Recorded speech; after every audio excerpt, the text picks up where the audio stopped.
तो अब हम लोग बात करेंगे मेसोजोइक कल्प की। मेसोजोइक कल्प जो मुख्यतः 3 युगों में विभाजित किया गया, जिनमें मुख्यतः प्रथम प्रकार से है क्रेटेशियस, फिर जुरासिक, फिर ट्रियासिक युग। 3 युगों में इसका विभाजन किया गया।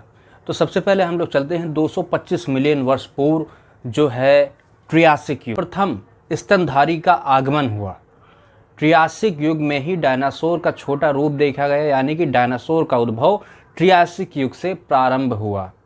ट्रियासिक युग को रेंगने वाले जीवों का काल कहा जाता है। ट्रियासिक युग को रेंगने वाले जीवों का काल कहा जाता है और डायनासोर का विकास यहीं से प्रारंभ हुआ और कई प्रकार की या विभिन्न प्रकार की वृहत मछलियों का विकास इसी युग में हुआ और ज्वालामुखी प्रक्रियाएं जो हैं वो भी ट्रियासिक युग में प्रारंभ हुई। तो इस तरीके से मुख्य विशेषताएं देखते हैं। हम चलते हैं आज से 180 मिलियन वर्ष पूर्व, जिसे कहते हैं जुरासिक युग। जुरासिक युग में आदिम जो स्तनधारियों की प्रजातियां थीं और रेंगने वाले जीवों की भरपूर मात्रा में प्रचुरता पाई गई। इनका काफ़ी मात्रा में विकास हुआ और बड़े बड़े आकार वाले डायनासोरों का पूर्णतः विकास जुरासिक युग में हुआ। जुरासिक युग में बड़े बड़े आकार वाले कई विभिन्न प्रजातियों के डायनासोर पाए जाते थे और इसके साथ ही साथ प्रथम पक्षी का आगमन हुआ, जो एक पक्षी जैसा जीव ही हम कह सकते हैं, जिसको आर्केप्ट्रिक्स बोलते हैं। उसका विकास इसी जुरासिक युग में प्रारंभ होता है। इससे 135 मिलियन वर्ष पूर्व, जिसे कहते हैं क्रेटेशियस युग।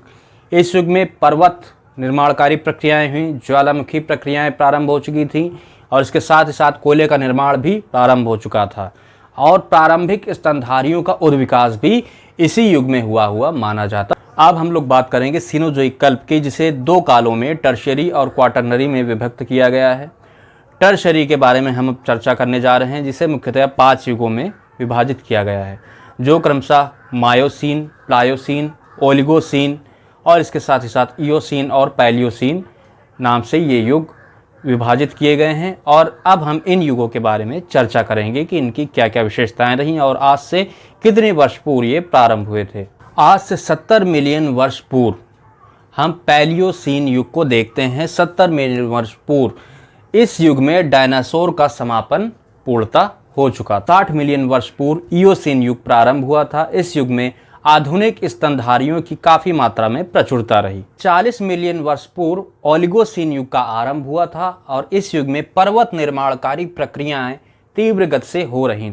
और अब हम लोग देखते हैं मायोसीन। मायोसीन का आरंभ 25 मिलियन वर्ष पूर्व हुआ था और इसके साथ ही साथ पर्वत निर्माणकारी प्रक्रियाएं बड़े पैमाने पर वृहत रूप में संपन्न हो रही थीं और इसके साथ ही साथ मानव एवं कपि के पूर्वजों ड्रायोपिथेकस और शिवापिथेकस इनका उद्विकास हुआ इसी मायोसीन युग में। आज से 7 मिलियन वर्ष पूर्व प्लायोसीन युग प्रारंभ हुआ था। प्लायोसीन युग जो टर्शियरी काल का युग है, वो आज से 7 मिलियन वर्ष पूर्व प्रारंभ हुआ था। पर्वत निर्माणकारी प्रक्रियाओं में कमी आई। इसके साथ ही साथ ऑस्ट्रेलोपिथेकस का उद्विकास इसी युग में हुआ। तो चर्चा करते हैं सीनोजोइक के जो क्वाटरनरी काल है उसके 2 युग हैं, जिसे कहते हैं पहला आधुनिक, जिसे होलोसीन युग कहते हैं, और दूसरा है प्लीस्टोसीन युग। इसके बाद से 1 मिलियन वर्ष पूर्व प्लीस्टोसीन युग का आरंभ हुआ। प्लीस्टोसीन युग को महान हिमयुग के नाम से भी जाना जाता है, द आइस एज के नाम से भी जाना जाता है। और इसके साथ ही साथ तापमान की कमी के कारण पूरी पृथ्वी पर बर्फ ही बर्फ फैल चुकी थी और इसके साथ ही साथ 4 हिमयुगों का आगमन हुआ, जिन्हें गुंज, मिंडेल, रेस, वुर्म कहा जाता है। इन 4 हिमयुगों का इसके साथ ही आगमन हुआ और बर्फ़ के पीछे हटने के कारण उत्तर अमेरिका में महान झीलों का निर्माण हुआ एवं इसी युग में आधुनिक मानव होमोसैपियंस एवं निएंडरथल मानव का उद्विकास इसी प्लीस्टोसीन युग में हुआ। बात कर लेते हैं सीनोजोइक कल्प के क्वाटरनरी जो हमारा काल है उसके होलोसीन यानी आधुनिक युग के बारे में, जो 10,000 वर्ष पूर्व प्रारंभ हुआ था।